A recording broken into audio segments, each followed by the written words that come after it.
하늘에서 불과 유황이 비처럼 쏟아져 내리는 절망적인 도시, 다급한 탈출의 발걸음, 그리고 단 한 번 뒤를 돌아보았다는 이유만으로 차가운 소금기둥이 되어버린 사람의 이야기. 여러분, 아마 이 극적이고도 두려운 장면을 한 번쯤은 들어보셨을 겁니다. 안녕하십니까? 오늘 이 깊은 논의에 함께 하시는 믿음의 성도님들.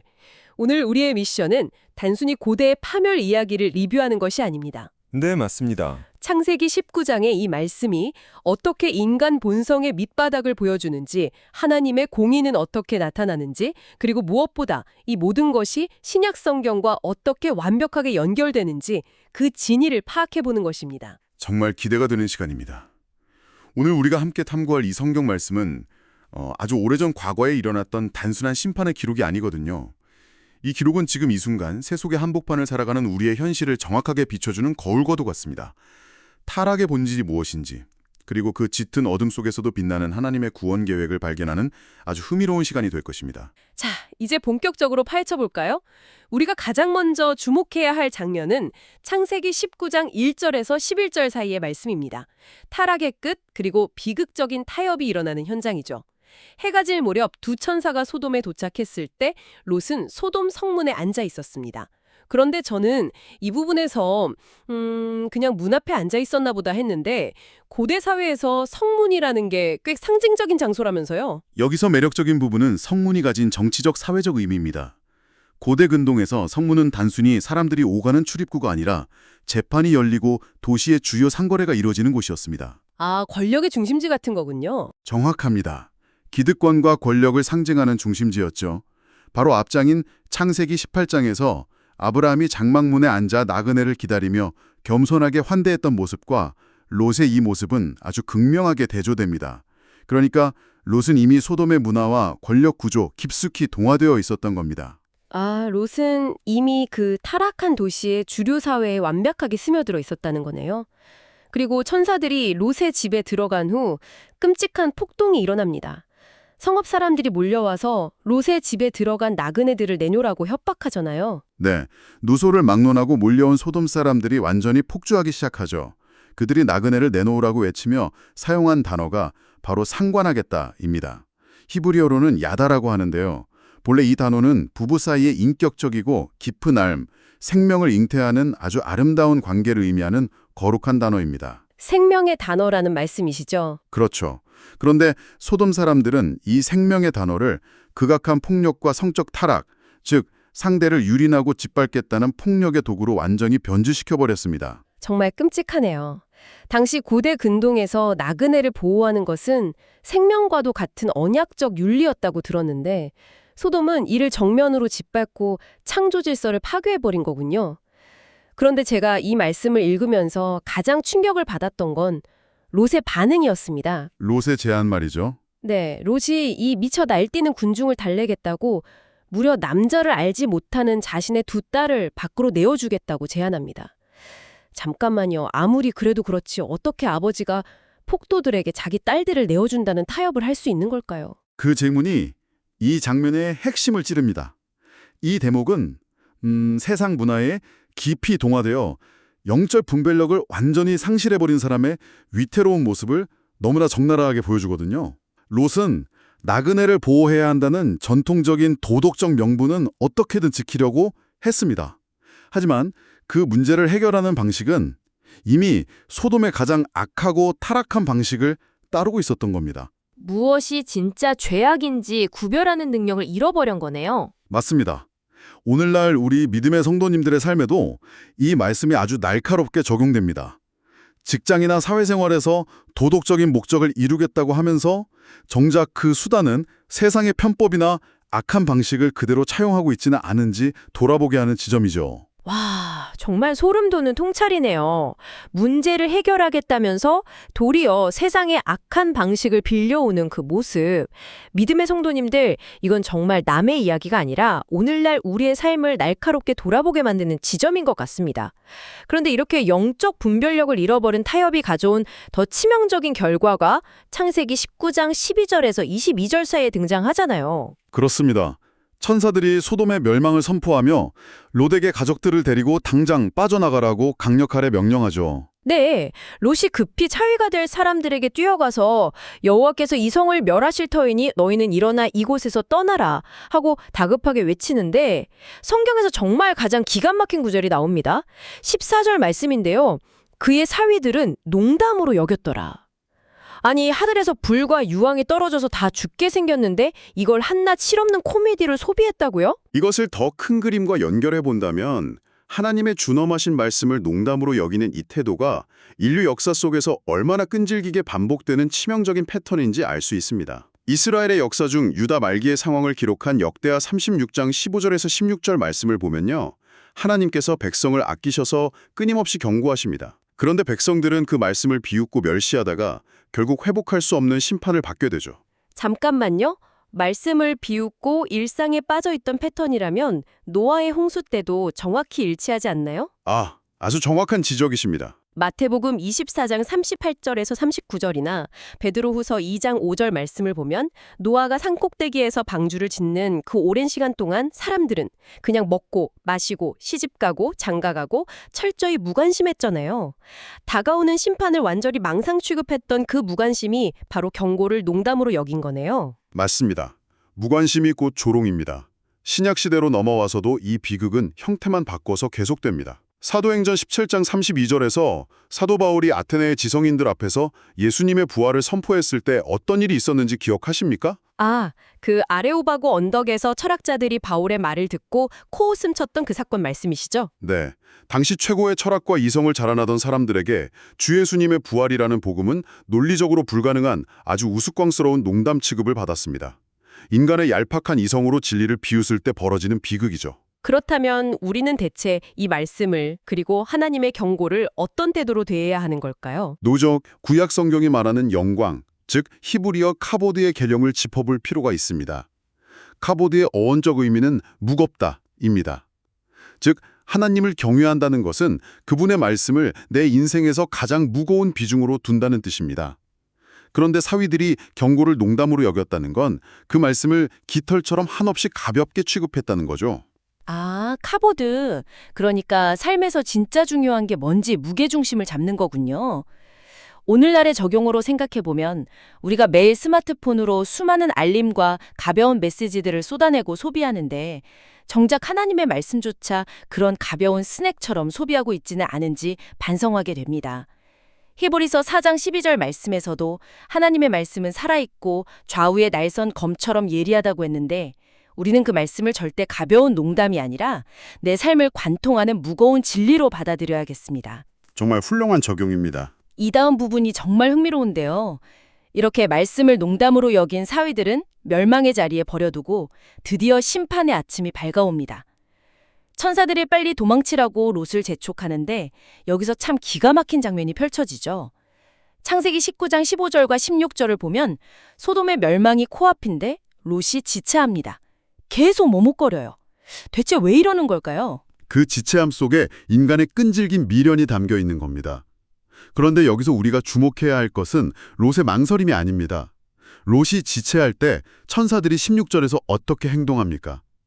천사들이 롯과 그의 아내 그리고 두 딸의 손을 강제로 꽉 잡고 이끌어내어 성 밖으로 던져넣듯 인도해냅니다. 와, 롯이 결단해서 걸어나간 게 아니라 그냥 강제로 끌려나간 거네요. 네, 바로 그것이 신학에서 말하는 불가항력적 은혜입니다. 성경은 천사들이 그렇게 강권적으로 끌어낸 이유를 명확하게 기록하고 있습니다. 여호와께서 그에게 자비를 더하심이었더라. 구원은 롯의 결단력이나 완벽한 의로움 때문이 아니었습니다. 자비하심 때문이군요. 세상에 대한 미련 때문에 발걸음을 떼지 못하는 연약함조차도 강제로 끌어내어 살려내시는 하나님의 거친 사랑, 그 강권적인 은혜 덕분이었죠. 고린도후서 6장 2절 말씀에서 은혜 받을 만한 때를 말씀하시는 것처럼 때로는 우리의 의지와 상관없이 하나님의 강권적인 손길이 우리를 멸망의 자리에서 억지로 밀어내어 살리실 때가 있습니다. 정말 그렇네요. 우리 삶에서도 내가 원하지 않게 어떤 화려한 자리나 익숙한 상황에서 빠져나와야 할 때가 있는데 돌이켜보면 그것이 멸망에서 나를 건져내신 하나님의 강권적인 손길일 수 있다는 거잖아요. 우리 믿음의 성도님들도 한 번쯤 이런 강권적인 은혜를 경험해 보셨을 겁니다.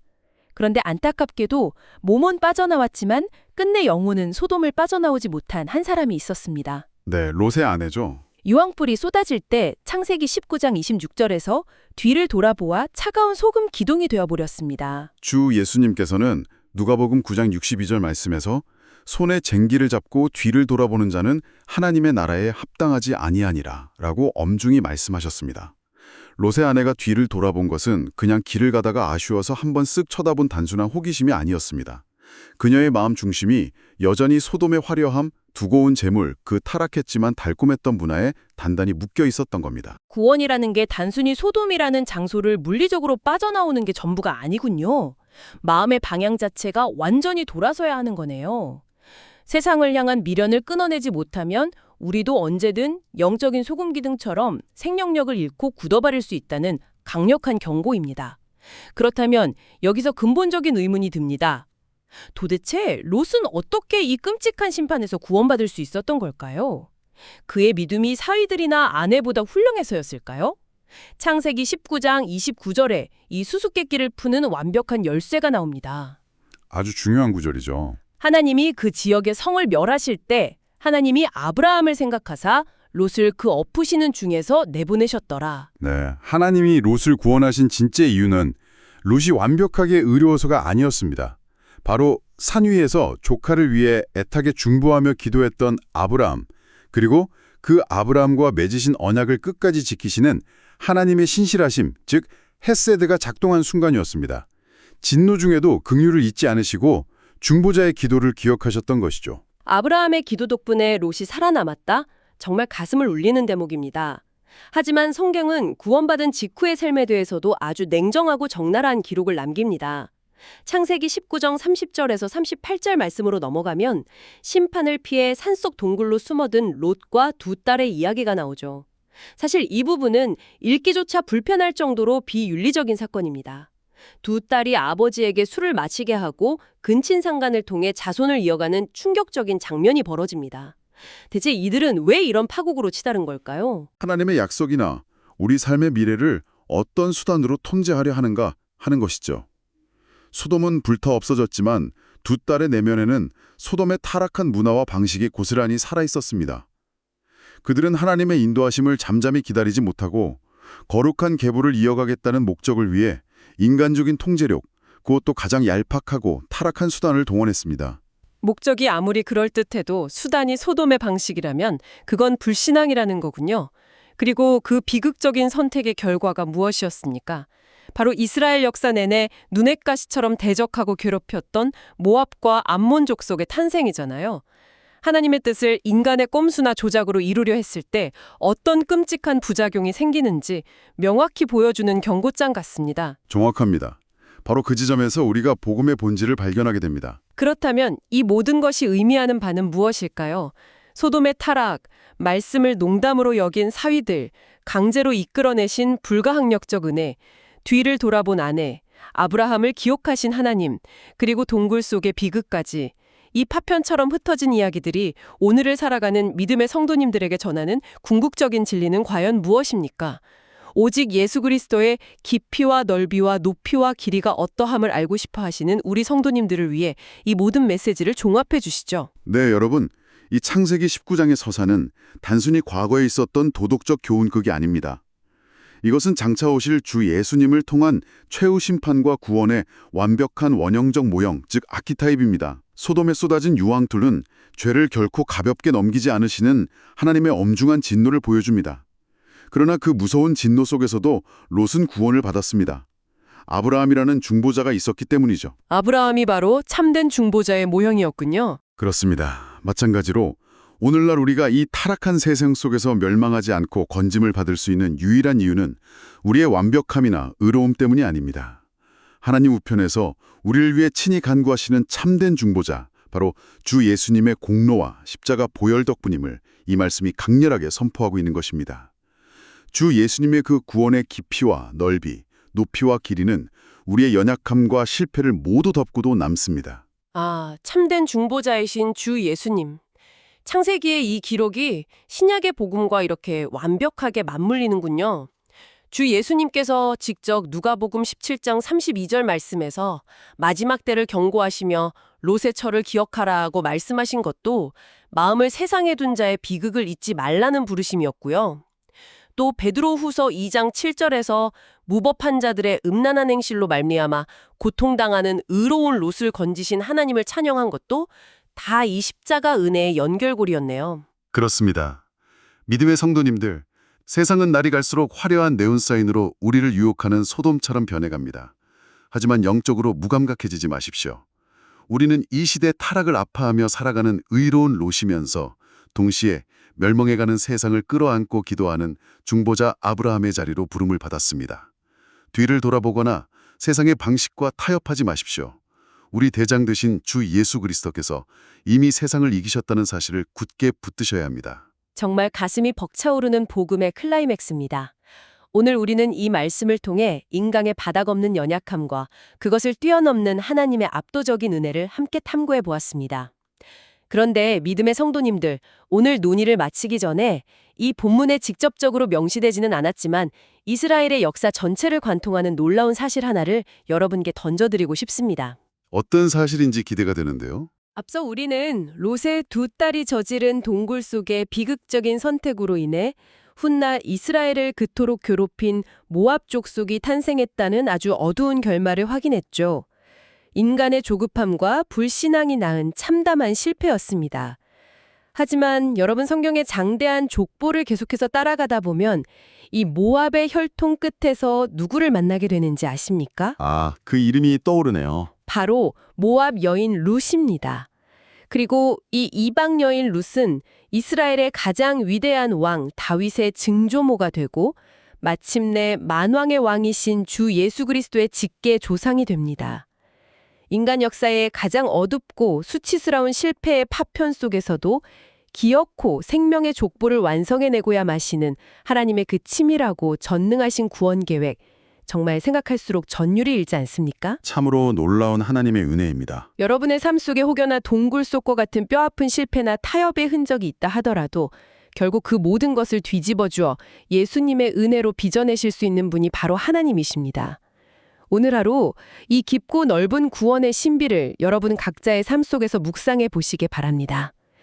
오늘 이 깊은 탐구에 함께해 주신 믿음의 성도님들께 감사드리며 우리는 다음 시간에 또 다른 놀라운 말씀의 통찰을 가지고 돌아오겠습니다. 주 예수님 안에서 깊이 있는 평안한 하루 보내십시오.